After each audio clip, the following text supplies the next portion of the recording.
आंतरराष्ट्रीय महिला दिनाच्या पूर्वसंध्येला प्रिसिजन फाउंडेशन आयोजित प्रिसिजन वाचन अभियानात स्त्री शक्तीच्या प्रेरणादायी कार्याचा वेध घेणारा साहित्य संवाद रंगला।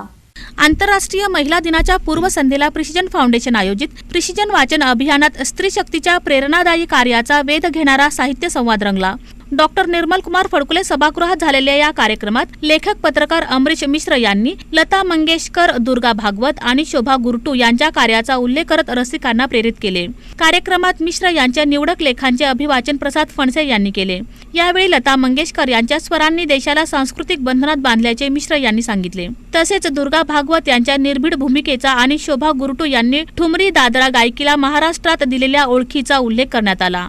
बाढ़ की संभावनाएं सामने हैं, ही खडी बोली मधला शेर आहे, हा उर्दूतला नाहीये, म्हणजे खडी बोली पण आहे आणि उर्दू पण आहे। बाढ़ संभावनाएं, बाढ़ की संभावनाएं सामने हैं और नदियों के किनारे घर बने हैं।